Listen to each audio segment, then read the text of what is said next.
Del púlpito del Tabernáculo Metropolitano. Las doctrinas de la gracia no conducen a pecar. No. 1735. Sermón predicado la mañana del domingo 19 de agosto, 1883. Por Charles Haddon Spurgeon. En Exeter Hall, Londres. Porque el pecado no se enseñoreará de vosotros, pues no estáis bajo la ley, sino bajo la gracia. ¿Qué, pues, pecaremos, porque no estamos bajo la ley, sino bajo la gracia?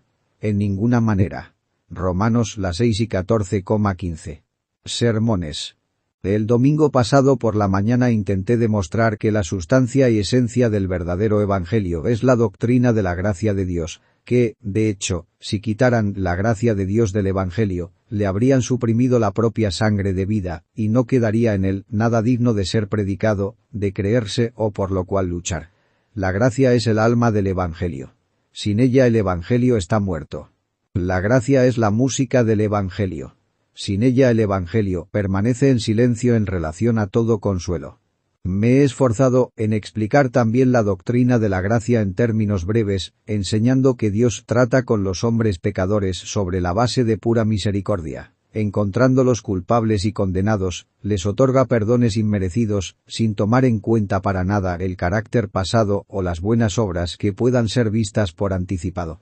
Movido solamente por su piedad, Él desarrolla un plan para rescatarlos del pecado y sus consecuencias, un plan en el que la gracia es el principal atributo.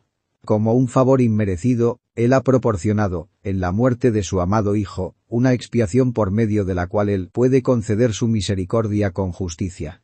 Él acepta a todos aquellos que ponen su confianza en esta expiación, seleccionando la fe como el camino de salvación, para que todo sea solamente por gracia.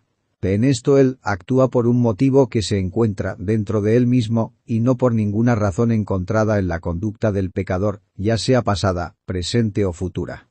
Intenté demostrar que esta gracia de Dios fluye hacia el pecador desde el pasado más remoto, y comienza sus operaciones cuando aún no hay nada bueno en él. Obra en él lo que es bueno y aceptable, y continúa trabajando de esa manera hasta que la obra de gracia está completada, y el creyente es recibido en la gloria para la que ya ha sido hecho digno de aceptación. La gracia comienza a salvar, y persevera hasta que todo esté hecho. Desde el principio hasta el fin, desde la A hasta la Z del alfabeto celestial, todo en la salvación es por gracia y solamente por gracia. Todo es por un favor inmerecido, nada por méritos. Porque por gracia sois salvos por medio de la fe, y esto no de vosotros, pues es don de Dios. Así que no depende del que quiere, ni del que corre, sino de Dios que tiene misericordia. Tan pronto como esta doctrina es expuesta bajo una luz clara, los hombres comienzan a criticarla. Es el blanco al que le tira toda la lógica carnal. A las mentes no regeneradas nunca les ha gustado y nunca les gustará porque es muy humillante para el orgullo humano, y tiene muy poca consideración la nobleza de la naturaleza humana. Que los hombres sean salvos por caridad divina, que deban recibir perdón por el ejercicio de la prerrogativa real siendo criminales condenados, o por el contrario, deben perecer en sus pecados, es una enseñanza que no pueden soportar. Solo Dios es exaltado en la soberanía de su misericordia, y el pecador no puede hacer otra cosa que tocar el cetro de plata mansamente, y aceptar el favor inmerecido tan solo porque Dios se lo quiere dar. Esto no es agradable para las grandes mentes de nuestros filósofos ni para las anchas filacterias de nuestros moralistas, y por ello se dan la vuelta y luchan contra el imperio de la gracia. El hombre no regenerado busca de inmediato la artillería con la que puede luchar contra el evangelio de la gracia de Dios, y uno de los más grandes cañones que jamás haya traído al frente es la declaración que la doctrina de la gracia de Dios debe conducir al libertinaje. Si grandes pecadores son salvados inmerecidamente, entonces los hombres se convertirán más fácilmente en grandes pecadores. Y si la gracia de Dios habita en el hombre cuando Dios lo regenera, entonces los hombres concluirán que pueden vivir como les dé la gana y, sin embargo, ser salvos. Esta es la objeción constantemente repetida que he oído hasta el cansancio, con su ruido vano y falso. Casi me avergüenzo de tener que refutar tan abominable argumento. Se atreven a afirmar que los hombres se sentirán con licencia para ser culpables por esa gracia de Dios y no titubean en decir que si los hombres no son salvos por sus obras, entonces llegarán a la conclusión que su conducta es un asunto sin importancia y que pueden pecar para que abunde la gracia. Esta mañana quiero hablar un poco acerca de esta noción, porque en parte es un gran error y en parte es una gran mentira. En parte es un error porque tiene su origen en un entendimiento incorrecto, y en parte es una mentira porque los hombres saben que no es cierto o deberían saberlo, si así lo quisieran. Comienzo aceptando que el cargo parece de alguna manera algo probable. Parece muy probable que si vamos a ir por todos lados diciendo: el peor de los pecadores puede ser perdonado si cree en Jesús, porque Dios está manifestando su misericordia al más vil de los viles, entonces el pecado parecerá como algo que no tiene importancia. Si por todos lados vamos a proclamar: vengan ustedes pecadores, vengan y sean bienvenidos, y reciban perdón gratuito e inmediato a través de la gracia soberana de Dios, entonces sí parece probable que algunas personas de manera vil repliquen: pequemos sin medida, pues fácilmente podemos obtener perdón. Pero lo que parece ser probable no es, por consiguiente, cierto.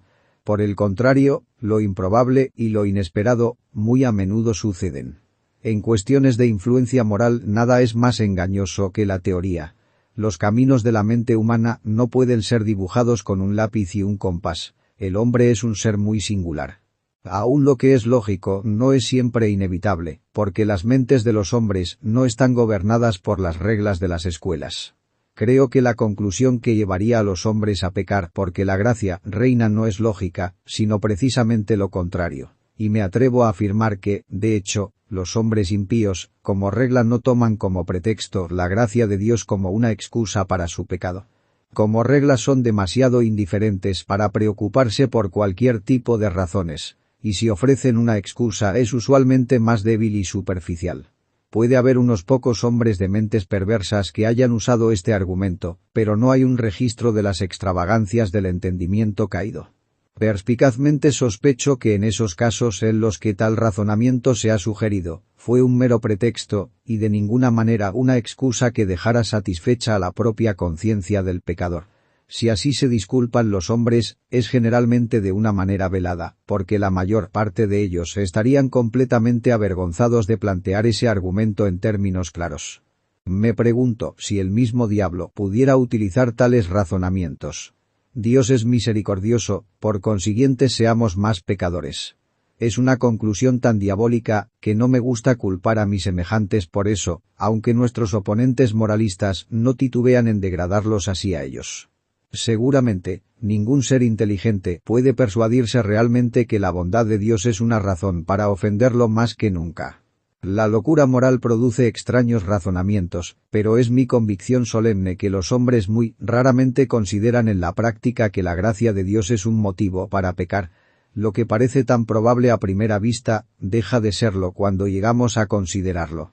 He admitido que unos cuantos seres humanos han tornado la gracia de Dios en libertinaje. Pero confío en que nadie argumente alguna vez contra cualquier doctrina al solo considerar el uso perverso que de ella haga la gente más baja.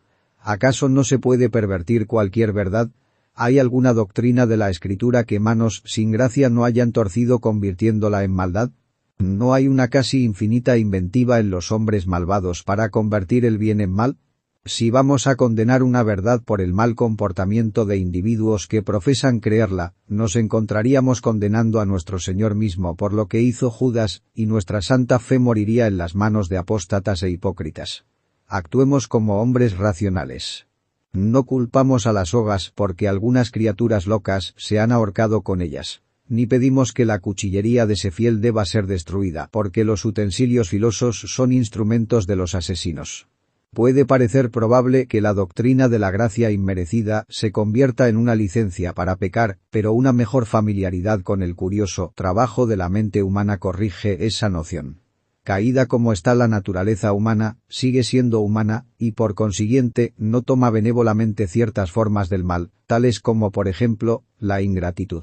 Casi no es humano multiplicar agravios sobre quienes nos otorgan continuos beneficios. El caso me recuerda la historia de media docena de muchachos que tenían padres muy severos, que acostumbraban a azotarlos hasta dejarlos medio muertos.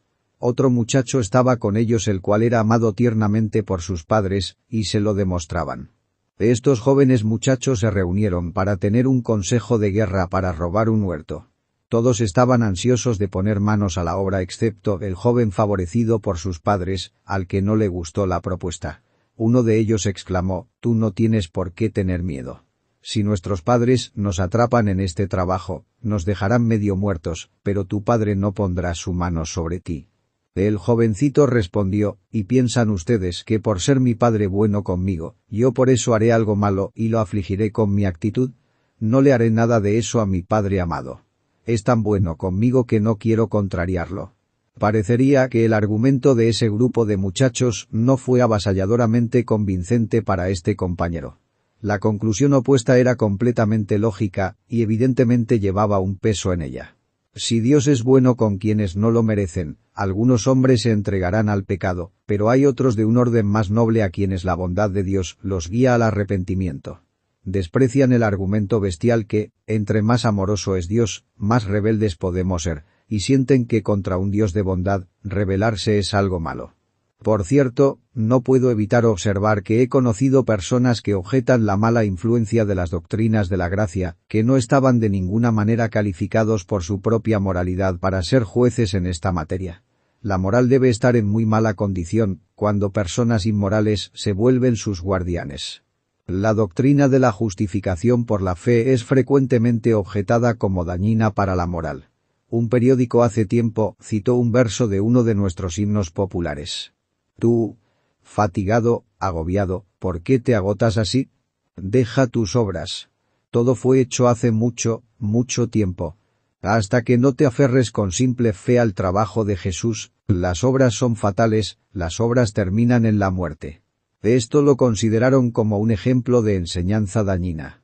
Cuando leí el artículo, sentí un profundo interés en este corrector de Lutero y Pablo, y me pregunté cuánto habría bebido para poder elevar su mente a tal altura del conocimiento teológico.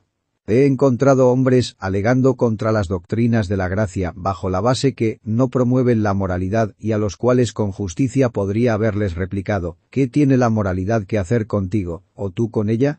Estos porfiados, rigoristas de las buenas obras, a menudo no son quienes las hacen. Que los legalistas miren sus propias manos y lenguas, y dejen que el Evangelio de la gracia y sus defensores respondan por ellos mismos. Mirando atrás en la historia, veo en sus páginas una refutación a la calumnia tan a menudo repetida. ¿Quién se atreve a sugerir que los hombres que creyeron en la gracia de Dios fueron más pecadores que otros pecadores? Con todas sus fallas, aquellos que les arrojan piedras serán muy pocos si primero prueban que fueron superiores en carácter. ¿Cuándo han sido ellos promotores del vicio o defensores de la injusticia? Vayamos al punto de la historia inglesa cuando esta doctrina era muy poderosa. ¿Quiénes eran los hombres que sostenían esta doctrina más firmemente? Hombres como Owen, Charnock, Manton, Owe, y no dudo en agregar a Oliver Cromwell. ¿Qué clase de hombres eran estos? ¿Compartían los caprichos del desenfreno de una corte? ¿Inventaron un libro de diversiones para divertirse en el día del Señor? ¿Frecuentaban las tabernas y lugares de fiesta?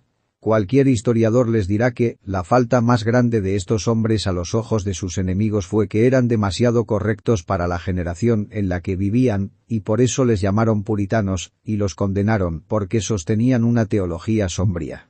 Señores, si había iniquidad en la tierra en esos días, se encontraba en el partido teológico que predicaba la salvación por obras. Esos caballeros con rizos al estilo de las damas y muy perfumados, cuyos discursos tenían un sabor profano, eran los abogados de la salvación por obras, y todos enlodados y salpicados por la lujuria abogaban por el mérito humano. Sin embargo, los hombres que creían en la gracia solamente eran de otro estilo. No estaban en las cámaras del alboroto y el libertinaje. ¿En dónde estaban? Se les podía encontrar de rodillas clamando a Dios pidiendo ayuda en la tentación, y en los tiempos de persecución se podían encontrar en la prisión sufriendo con alegría la pérdida de todas sus cosas por causa de la verdad. Los puritanos eran los hombres más piadosos sobre la faz de la tierra. Son tan inconsistentes los hombres que les ponen un apodo por su pureza y, sin embargo, dicen que sus doctrinas conducen al pecado. Y no es un ejemplo solitario el del puritanismo. Toda la historia confirma la regla. Y cuando se dice que estas doctrinas promueven el pecado, yo apelo a los hechos y dejo que el oráculo responda como pueda. Si alguna vez queremos ver a una Inglaterra piadosa y pura, debemos tener una Inglaterra evangelizada. Si vamos a sofocar la embriaguez y el mal social debe de ser por la proclamación de la gracia de Dios. Los hombres deben ser perdonados por gracia, renovados por gracia, transformados por gracia, santificados por gracia, preservados por gracia, y cuando eso llegue a suceder será el amanecer de la edad de oro. Pero mientras se les enseñe simplemente su deber, y se les deje para que lo cumplan por ellos mismos con su propia fuerza, es un trabajo en vano. Puedes darle de latigazos a un caballo muerto por mucho tiempo sin que se mueva. Necesitarías infundirle vida, pues de lo contrario todos tus latigazos serán en vano. Enseñar a caminar a hombres que no tienen pies es una pobre tarea, y lo mismo es instruir en la moral antes que la gracia le dé al corazón el amor a la santidad. Solo el Evangelio les proporciona a los hombres motivo y poder, y por consiguiente, es al Evangelio al que debemos mirar como el verdadero reformador del hombre. Lucharé esta mañana contra la objeción que tenemos enfrente conforme se me dé fuerza. La doctrina de la gracia, todo el plan de salvación por la gracia, alienta en grado sumo a la santidad. Cada vez que se nos hace la pregunta, ¿pecaremos porque no estamos bajo la ley, sino bajo la gracia?, nos ayudará a responder: Dios no lo quiera. Esto quiero exponerlo a la clara luz del sol. Quiero llamar la atención de ustedes a unos 6 o 7 puntos. Y primero, ustedes verán que el Evangelio de la gracia de Dios promueve la santidad real en los hombres haciéndoles recordar que la salvación que trae es salvación del poder del pecado. Cuando predicamos la salvación a los hombres más viles, algunos suponen que queremos decir una simple liberación del infierno y una entrada al cielo. Y incluye todo eso, y trae como resultado eso, pero eso no es lo que queremos decir. Lo que queremos decir por salvación es esto: liberar del amor al pecado, rescatar del hábito del pecado, hacer libre del deseo del pecado. Ahora escuchen. Si así es, si esa bendición de la liberación del pecado es el don de la gracia divina, ¿de qué manera ese don, o su distribución inmerecida, pueden producir pecado? No veo tal peligro. Por el contrario, le digo al hombre que proclama una promesa gratuita de victoria sobre el pecado: apresúrate. Ve de arriba abajo a través del mundo, y dile a los más viles de los hombres que Dios, por su misericordia, está dispuesto a liberarlos del amor al pecado y convertirlos en nuevas criaturas. Supongamos que la salvación que predicamos es esta: ustedes que han vivido vidas impías y malvadas pueden disfrutar de sus pecados, y sin embargo escapar al castigo. Eso sí sería seguramente malvado. Pero si lo que predicamos es: ustedes que viven las vidas más impías y malvadas pueden todavía, creyendo en el Señor Jesús, ser habilitados para cambiar esas vidas, de manera que vivan para Dios en lugar de servir al pecado y a Satanás. ¿Qué daño puede venir según la moralidad más ejemplar? Yo digo que divulguen tal evangelio, y que circule por todo nuestro vasto imperio, y que todos los hombres lo oigan, ya sea que gobiernen en la casa de los lores o que sufran en casa de servidumbre. Digan en todos lados que Dios gratuitamente y por misericordia infinita está dispuesto a regenerarlos y hacer de ellos nuevas criaturas en Cristo Jesús. ¿Pueden venir malas consecuencias de la más gratuita proclamación de esta noticia? Los peores hombres son a quienes veríamos abrazar esta verdad con mayor gozo, porque ellos son los que más la necesitan.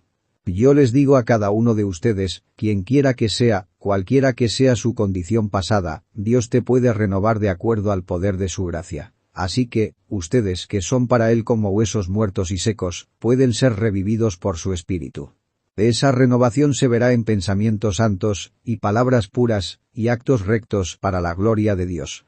Él está preparado con grande amor para obrar todas estas cosas en todos los que creen. ¿Por qué debería enojarse alguien por esta afirmación? ¿Qué daño puede derivarse de ella? Desafío al más astuto adversario a objetar, sobre la base de la moralidad, que Dios dé a los hombres nuevos corazones y espíritus rectos si así le place. Segundo, que no se olvide, en efecto, que el principio del amor ha demostrado poseer un gran poder sobre los hombres.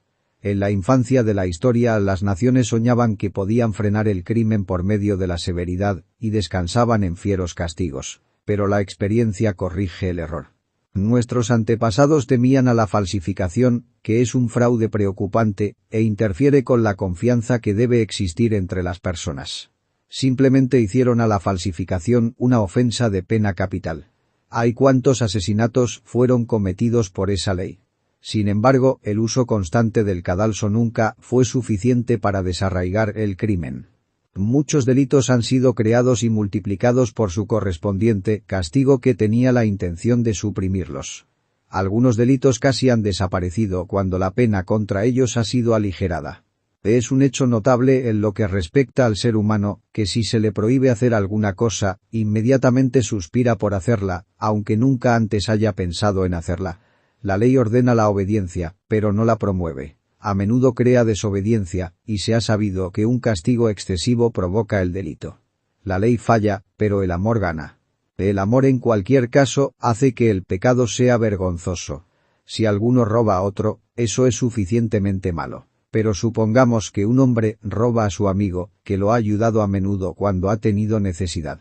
Todos dirían que su crimen es de lo más horrendo.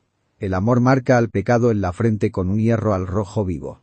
Si un hombre mata a un enemigo, el delito sería penoso, pero si le quita la vida a su padre, a quien le debe su vida, o a su madre, en cuyos pechos fue criado en la infancia, entonces todos clamarían contra ese monstruo. A la luz del amor el pecado es visto como excesivamente pecaminoso. Y esto no es todo. El amor tiene un gran poder que nos fuerza a la más alta forma de la virtud. Trabajos a los que un hombre no podría ser obligado con base en la ley, son hechos con alegría por amor. ¿Acaso nuestros valientes marinos tripularían el bote salvavidas para obedecer una ley del Parlamento? No, con indignación se rebelarían por ser forzados a arriesgar sus vidas, pero lo harán gratuitamente por salvar a sus semejantes. Recuerden ese texto del apóstol, ciertamente, apenas morirá alguno por un justo. Con todo, dice, pudiera ser que alguno osara morir por el bueno. La bondad gana al corazón, y uno está listo para morir por el bueno y generoso. Miren cómo los hombres han ofrendado sus vidas por los grandes líderes. Se convirtió en una frase inmortal, aquella del soldado francés herido. Cuando el cirujano cortó profundamente buscando la bala, el paciente exclamó, un poco más abajo, y tocará al emperador, queriendo decir que el nombre del emperador estaba grabado en su corazón. En varias ocasiones notables los hombres se han arrojado en las fauces de la muerte, para salvar al líder amado. Por el deber se defiende una fortificación, pero el amor arroja el cuerpo en el camino de la bala mortal. ¿Quién pensaría en sacrificar su vida por causa de la ley? Solo el amor no considera la vida tan preciosa como el servicio al amado. El amor a Jesús crea un heroísmo del que la ley no sabe nada. Toda la historia de la Iglesia de Cristo, cuando ha sido fiel a su Señor, es una prueba de esto. La bondad también, trabajando por la ley del amor, ha cambiado frecuentemente al más indigno, y en ello ha probado que no es un factor de mal. A menudo hemos oído la historia del soldado que había sido degradado a los niveles más bajos, y azotado y encarcelado, y sin embargo se embriagaba, y se comportaba mal. El oficial comandante se dijo un día, he intentado casi todo con este hombre, y no puedo hacer nada con él. Intentaré otra cosa más. Cuando le fue llevado a su presencia, el oficial se dirigió a él, y dijo, tú pareces incorregible. Hemos intentado todo contigo. No parece que haya esperanza de cambio en tu infame conducta. Estoy determinado a comprobar si otro plan puede tener algún efecto. Aunque mereces azotes y una larga prisión, te perdonaré gratuitamente. El hombre se conmovió grandemente por el perdón inesperado e inmerecido, y se convirtió en un buen soldado. La historia lleva la verdad en su frente. Todos vemos que probablemente así debía terminar. Las anécdotas son tan buen argumento que voy a decir otra. Un borracho se despertó una mañana de su embriaguez, con su ropa puesta tal como se había desplomado en la cama la noche anterior. Vio a su única pequeña, su hija Millie, haciéndole el desayuno. Despabilándose le dijo, Millie, ¿por qué permaneces conmigo? Ella le respondió, porque eres mi padre, y porque te amo. Él se miró, y vio qué criatura tan torpe, harapienta e inútil era él, y le dijo, Millie, ¿realmente me amas? La niña exclamó, sí, padre, te amo, y nunca te dejaré, porque al morir mamá me dijo, Mille, quédate con tu papá y siempre ora por él, y uno de estos días dejará la bebida, y será un buen padre para ti. Por eso nunca te dejaré. Es maravilloso, si agrego, como sucedió en la historia, que el padre de Mille dejó la bebida, y se convirtió en un hombre cristiano. Hubiera sido más asombroso si no lo hubiera hecho. Mille estaba confiando en la gracia inmerecida, ¿o no? De acuerdo a nuestros moralistas ella debió haber dicho, Padre, eres un horrible hombre miserable. Ya he permanecido contigo lo suficiente. Ahora debo dejarte, pues, si no, estaré alentando a otros padres a emborracharse. Bajo ese tratamiento tan adecuado, me temo que el padre de Mille hubiera continuado su borrachera hasta su total perdición. Pero el poder del amor hizo de él un hombre mejor. ¿No prueban estos ejemplos que el amor inmerecido tiene una gran influencia para bien? Oigan otra historia. En los tiempos antiguos de persecución, vivía en Cheapside un hombre que temía a Dios y asistía a las reuniones clandestinas de los santos, y cerca de él vivía un pobre zapatero remendón cuyas necesidades eran a menudo aliviadas por el comerciante. Sin embargo, ese pobre hombre era un ser de lo más insensato e ingratamente, por la esperanza de una recompensa, dio información contra ese amigo bondadoso por causa de su religión. Esta acusación hubiera llevado al comerciante a la muerte en la hoguera si no hubiera hallado el medio de escaparse. Al regresar a su casa, el hombre ofendido no cambió su comportamiento generoso con el malvado zapatero, sino que, por el contrario, fue más liberal que nunca. El zapatero estaba, sin embargo, con ánimo amargado, y evitaba al buen hombre hasta donde podía, y huía de él si se acercaba. Un día se vio obligado a enfrentarlo cara a cara, y el hombre cristiano le preguntó delicadamente, ¿por qué me evitas? No soy tu enemigo, sé todo lo que hiciste para dañarme, pero nunca he tenido un pensamiento de enojo contra ti. Te he ayudado, y deseo hacerlo mientras viva. Seamos pues amigos. ¿Se maravillan porque se dieron la mano? Se asombrarían si les digo que poco tiempo después, ese pobre hombre asistía a las perseguidas reuniones de los lolardos de esa época. Todas estas anécdotas descansan sobre el hecho cierto que la gracia tiene un extraño poder someter y conduce al ser humano al bien, atrayéndolo con cuerdas de amor y lazos de hombre. El Señor sabe que aun siendo tan malos como son los hombres, la llave de sus corazones cuelga del clavo del amor. Sabe que su bondad todopoderosa, aunque a menudo es contrariada, triunfará al final. Creo que mi punto está probado. Para mí, sí lo está. Debemos seguir adelante. Tercero, no hay temor que la doctrina de la gracia de Dios vaya a conducir a los hombres al pecado, porque sus operaciones están conectadas con una revelación especial de la maldad del pecado. La iniquidad se vuelve excesivamente amarga antes de ser perdonada o cuando es perdonada. Cuando Dios comienza a tratar con un hombre con miras a borrar sus pecados y convertirlo en su hijo, usualmente lo conduce a ver sus malos caminos en toda su atrocidad. Lo hace mirar al pecado fijamente, hasta que grita con David, mi pecado está siempre delante de mí. En mi propio caso, cuando estaba bajo la convicción de pecado, ningún objeto alentador se ponía al alcance de mi vista mental, mi alma veía solo oscuridad y una horrible tempestad. Parecía como si una horrible mancha estuviera pintada en cada uno de mis ojos. La culpa, como un severo oficial, corría las cortinas de mi cama, de manera que no descansaba, sino que en mi sopor anticipaba la ira venidera. Sentía que había ofendido a Dios, y que esto era la cosa más abominable que un ser humano puede hacer. No iba de acuerdo con mi Creador, no iba de acuerdo con el universo. Me había condenado yo mismo para siempre, y me preguntaba por qué no sentía de inmediato el roer del gusano que no muere. Aún en este momento la vista del pecado causa en mi corazón las emociones más terribles. Cualquier hombre o mujer que haya pasado por esa experiencia, o alguna parecida, de ahí en adelante, sentirá un profundo horror por el pecado. Un niño que ha sufrido quemaduras le teme al fuego. No, dice el pecador a su tentador, alguna vez me engañaste, y me lastimé tanto por ello que no seré engañado otra vez. He sido liberado, como un carbón que escapa del fuego, y no puedo regresar al fuego. Por las operaciones de la gracia nos hemos cansado del pecado. Lo odiamos tanto a él como a sus placeres imaginarios.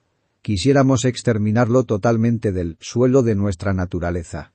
Es una cosa maldita, tal como Amalek lo fue para Israel. Si tú, mi amigo, no detestas toda cosa inmoral, me temo que todavía estás en hiel de amargura, pues uno de los frutos seguros del Espíritu es el amor a la santidad y un repudio a todo camino falso. Una profunda experiencia interna le prohíbe pecar al Hijo de Dios. Ha conocido dentro de sí mismo su juicio y su condenación, y de allí en adelante es una cosa aborrecible para él. Existe una enemistad tanto fiera como interminable entre la semilla elegida y la simiente de maldad de la serpiente del mal. Por tanto, el temor que se abuse de la gracia es infundado. Cuarto, recuerden también que, no solamente el hombre perdonado se opone así contra el pecado por un proceso de convicción, sino que todo hombre que prueba la gracia salvadora de Dios es hecho una nueva criatura en Cristo Jesús. Ahora pues, si la doctrina de la gracia en manos de un hombre ordinario podría ser peligrosa, deja de serlo en las manos de uno que esté regenerado por el Espíritu y renovado en la imagen de Dios. El Espíritu Santo viene sobre el elegido y lo transforma. Su ignorancia es suprimida, sus afectos cambiados, su entendimiento es iluminado, su voluntad es sometida, sus deseos refinados, su vida es cambiada. De hecho, él es como un recién nacido, para quien todas las cosas se han hecho nuevas. Este cambio es comparado en la Escritura con la resurrección de los muertos, con una creación y con un nuevo nacimiento. Esto ocurre en todo hombre que llega a ser partícipe de la gracia inmerecida de Dios. Os es necesario nacer de nuevo, dijo Cristo a Nicodemo, y los hombres que han hallado gracia vuelven a nacer. Alguien dijo el otro día, si creyera que soy salvo por toda la eternidad, viviría en el pecado. Tal vez tú vivirías así, pero si fueras renovado en tu corazón no vivirías en él. Pero, dice alguien, si creyera que Dios me amó aún antes de la fundación del mundo, y que, por consiguiente voy a ser salvo, me lanzaría de lleno al pecado. Tal vez tú y el diablo lo harían, pero los hijos regenerados de Dios no son de naturaleza tan baja. Para ellos la abundante gracia del Padre es un lazo de rectitud que ellos nunca pensarían en romper.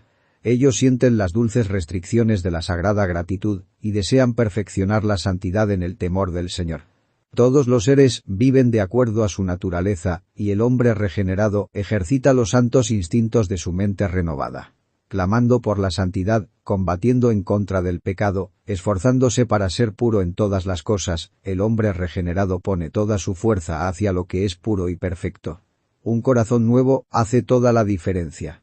Una vez dada una naturaleza nueva, entonces todas las inclinaciones corren por un camino diferente, y las bendiciones del omnipotente amor ya no implican peligro, sino que sugieren las aspiraciones más altas. Una de las principales certidumbres para la santidad del perdonado se halla en la manera de la purificación por la expiación. La sangre de Jesús santifica tanto como perdona. El pecador aprende que su perdón gratuito le costó la vida a su mejor amigo, que para su salvación el mismo Hijo de Dios agonizó hasta el sudor sangriento y murió abandonado por su Padre. Esto ocasiona un sagrado lamento por el pecado, conforme mira al Señor a quien traspasó. El amor a Jesús arde dentro del pecho del pecador perdonado, porque el Señor es su Redentor y por ello siente una ardiente indignación contra ese mal asesino que es el pecado. Para él, cualquier tipo de pecado es detestable, pues está manchado con la sangre del corazón del Salvador. Cuando el pecador penitente escucha el grito de Eloi, Eloi, lama sabactani, se horroriza al pensar que alguien tan puro y bueno sea abandonado por el cielo a causa del pecado que tuvo que soportar en lugar de su pueblo. Por la muerte de Jesús la mente llega a la conclusión que el pecado es excesivamente pecaminoso a la vista del Señor, pues si la justicia eterna no tuvo piedad ni aun del bienamado Jesús cuando se le imputó a él, ¿cuánta menos piedad tendrá con los hombres culpables? Debe ser una cosa indeciblemente plena de veneno la que pudo hacer sufrir tan terriblemente al Inmaculado Jesús. No se puede imaginar nada que pueda tener un poder mayor para las almas que han hallado gracia, que la visión de un Salvador crucificado, denunciando el pecado a través de todas sus heridas y por cada gota de sangre que derrama. ¿Qué? ¿Vivir en el pecado que asesinó a Jesús? ¿Encontrar placer en eso que ocasionó su muerte? ¿Tomar a la ligera lo que ocasionó que su gloria cayera en el polvo? Imposible. Así pueden ver que los dones de la gracia inmerecida, cuando son entregados por una mano traspasada, nunca es posible que sugieran autoindulgencia en el pecado, sino todo lo contrario. Sexto, un hombre que llega a participar de la gracia divina y recibe la nueva naturaleza, de allí en adelante siempre es un participante de las ayudas diarias del Espíritu Santo de Dios. Dios el Espíritu Santo se digna habitar en el pecho de cada hombre a quien Dios ha salvado por su gracia. ¿No es ese un maravilloso medio de santificación? ¿Por qué otro proceso pueden ser mejor protegidos los hombres del pecado, sino teniendo al propio Espíritu Santo habitando como un guardián dentro de sus corazones? El Espíritu siempre bendito conduce a los creyentes a orar mucho, y ¿qué poder de santidad se encuentra en el Hijo de la Gracia al hablar con el Padre Celestial? El hombre tentado vuela a su habitación, le revela a Dios su aflicción, mira las heridas que fluyen de su Redentor y sale fortalecido para resistir la tentación. También la palabra divina, con sus preceptos y promesas, es una fuente de santificación que nunca falla.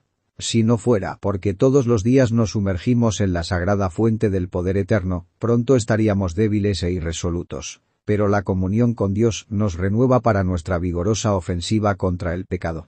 ¿Cómo es posible que las doctrinas de la gracia sugieran pecar al hombre que constantemente se acerca a Dios? El hombre regenerado también es frecuentemente avivado en su conciencia, de manera que cosas que antes no le parecían pecaminosas, son vistas bajo una luz más clara, y consecuentemente ahora son condenadas. Yo sé que hoy, ciertos asuntos son pecados para mí, y que no lo parecían hace 10 años. Confío que mi juicio se ha liberado más y más de la ceguera del pecado. La conciencia natural es insensible y dura, pero la conciencia que ha hallado la gracia se torna más y más tierna hasta que llega a ser tan sensible como una herida abierta. Quien tiene mayor gracia está más consciente de su necesidad de mayor gracia. Los que poseen la gracia a menudo tienen miedo de poner un pie delante del otro por miedo de hacer algo malo. ¿No han sentido ese miedo santo, esta precaución sagrada? Es por este medio que el Espíritu Santo te impide que cambies tu libertad cristiana por el libertinaje o que te atrevas a hacer de la gracia de Dios un argumento a favor de la insensatez. Entonces, además de esto, el buen Espíritu nos guía a una elevada y santa comunión con Dios, y yo desafío al hombre a que viva en el monte con Dios, y después baje para pecar como los hombres del mundo. Si tú has caminado sobre el piso del palacio de la gloria, y has visto al Rey en su belleza, hasta que la luz de su rostro se ha convertido en tu cielo, no puedes estar contento con la tristeza y tinieblas de las tiendas de la maldad. Mentir, engañar, fingir, como lo hacen los malvados, ya no te parecerá bien. Tú eres de otra raza, y tu conversación está por encima de ellos. Tu manera de hablar te descubre. Si en verdad habitas con Dios, el perfume de los palacios de marfil te cubrirá, y los hombres sabrán que tú has estado en otros lugares diferentes a los de ellos. Si el Hijo de Dios se desvía del camino en cualquier grado, pierde en algún grado la dulzura de su comunión, y solo si camina cuidadosamente con Dios, disfruta de una comunión plena. Así que, este ascenso o descenso en la comunión se convierte en una especie de disciplina paternal en la casa del Señor. No tenemos una corte con un juez, pero tenemos un hogar con su paternidad, con su sonrisa y con su vara. No nos falta orden en la familia del amor, porque nuestro Padre nos trata como sus hijos. Así, de 1000 maneras, todo el peligro por nuestras conjeturas acerca de la gracia es removido eficazmente. Séptimo. La entera elevación del hombre que es hecho participante de la gracia de Dios es también una salvaguarda especial contra el pecado. Me atrevo a decir, aunque pueda ser controvertible, que el hombre que cree en las doctrinas gloriosas de la gracia es usualmente un hombre de mucho mayor estilo que la persona que no tiene opinión de ese asunto. ¿En qué piensa la mayoría de los hombres? En la comida, en la renta de su casa y en el vestido. Pero los hombres que consideran las doctrinas del Evangelio meditan en el eterno pacto, la predestinación, el amor inmutable, el llamamiento eficaz, Dios en Cristo Jesús, la obra del Espíritu, la justificación, la santificación, la adopción, y otros temas igualmente nobles. Oh, qué refrescante es ver simplemente el catálogo de esas grandiosas verdades. Otros parecen niños jugando con montoncitos de arena en la playa. Pero el creyente en la gracia inmerecida camina entre colinas y montañas. Los temas del pensamiento se alzan imponentes alrededor de él, como Alpes sobre Alpes. La estatura mental del hombre se eleva con sus entornos, y se convierte en un hombre prudente, en comunión con lo sublime. No es de poca importancia esto, para una cosa tan dispuesta a envilecerse, como es el intelecto humano promedio. En relación a la liberación de bajos vicios y anhelos degradantes, esta doctrina debe ser promovida y será de mucha ayuda. La irreflexión es la madre prolífica de la perversidad. Es un signo esperanzador cuando las mentes comienzan a discurrir entre verdades sublimes. El hombre que ha sido enseñado por Dios para pensar no estará tan preparado para pecar como el ser cuya mente está enterrada bajo su carne. El hombre ha obtenido ahora una visión muy diferente de la que lo condujo a derrochar su tiempo con la idea que no había nada mejor para él que divertirse mientras podía. Él dice, yo soy uno de los elegidos de Dios, ordenado para ser su hijo, su heredero conjuntamente con Jesucristo. He sido apartado para ser un rey y un sacerdote para Dios, y, como tal, no puedo ser impío, ni vivir para los objetos comunes de la vida. Él mismo se eleva en el objeto que lo ocupa. De ahora en adelante no puede vivir para sí mismo, porque ya no se pertenece, fue comprado con un precio. Ahora habita en la presencia de Dios, y la vida para él es real, de entrega, sublime.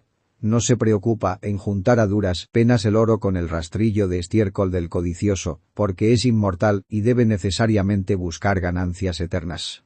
Siente que ha nacido para propósitos divinos, y pregunta Señor, ¿qué quieres que yo haga?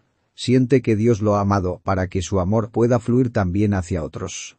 La elección de cualquier hombre por Dios tiene una interrelación con todos. Elige a José para que una familia completa, una nación completa, más aún, el mundo entero, puedan ser preservados con vida cuando el hambre ha quebrantado el sustento del pan. Somos cada uno como una lámpara encendida para que pueda brillar en la oscuridad e iluminar otras lámparas. Las nuevas esperanzas llegan agolpándose en el hombre que es salvo por gracia. Su espíritu inmortal goza de atisbos de lo que no tiene fin. Como Dios lo ha amado en el tiempo, él cree que ese mismo amor lo va a bendecir en la eternidad. Sabe que su Redentor vive, y que al fin, él lo mirará, por ello no teme el futuro. Aún aquí abajo él comienza a cantar los himnos de los ángeles, porque su espíritu vislumbra desde lejos el amanecer de la gloria que todavía se ha de manifestar. Así con corazón gozoso y paso ligero va adelante al futuro desconocido tan alegremente como a una fiesta de bodas. Hay aquí un pecador culpable, alguien que no tenga ningún mérito, ni derecho a algún tipo de misericordia, hay aquí alguno deseoso de ser salvo por la gracia inmerecida de Dios por medio de la fe en Jesucristo. Entonces déjame decirte, pecador, no hay ninguna palabra en el libro de Dios en contra tuya, ni una línea ni sílaba, sino que todo es a favor tuyo. Palabra fiel y digna de ser recibida por todos. Que Cristo Jesús vino al mundo para salvar a los pecadores. Aún al peor de ellos. Jesús vino al mundo para salvarte a ti. Tan solo confía en Él, y descansa en Él. Te voy a decir algo que te hará ir a buscar a Cristo de inmediato, es el pensamiento de su amor asombroso. Un hijo libertino había sido una gran aflicción para su padre, le había robado y avergonzado, y, por último, terminó provocando que sus cabellos grises se fueran con tristeza a la tumba. Era un miserable. Nadie pudiera ser más desvergonzado. Sin embargo, asistió al funeral de su padre, y permaneció para oír la lectura del testamento, tal vez era la principal razón para estar ahí. Se había hecho completamente a la idea que su padre no le iba a dejar un centavo, y había resuelto que haría pasar ratos muy desagradables al resto de la familia. Para su gran asombro, en la lectura del testamento se leyó algo así. En cuanto a mi hijo Ricardo, aunque ha derrochado terriblemente mi riqueza, y aunque a menudo ha afligido mi corazón, quiero que sepa que aún lo considero mi hijo querido, y por consiguiente, como muestra de mi imperecedero amor, le dejo a él la misma proporción que al resto de sus hermanos. Salió de la habitación, no podía soportar más, el sorprendente amor de su padre lo había dominado. Fue a ver al albacea la mañana siguiente y le dijo, seguramente usted no leyó correctamente. Sí, lo leí bien, aquí está. Entonces, dijo, me siento listo para maldecirme por haber afligido a mi anciano padre amado. Oh, que lo pudiera recuperar otra vez. El amor nació en ese corazón ruin por una muestra inesperada de amor. ¿Acaso no puede ser tu caso similar? Nuestro Señor Jesucristo está muerto, pero ha dejado en su testamento que los primeros entre los pecadores son objeto de su misericordia más especial. Mientras agonizaba él oró, Padre, perdónalos. resucitado, intercede por los transgresores. Los pecadores están siempre en su mente. La salvación de ellos es su gran propósito. Su sangre es para ellos, su corazón para ellos, su justicia para ellos, su cielo para ellos. Vengan, oh, ustedes culpables, y tomen su porción. Confíen en Jesús con sus almas, y Él los salvará. Dios los bendiga. Amén. Sermones. Índice.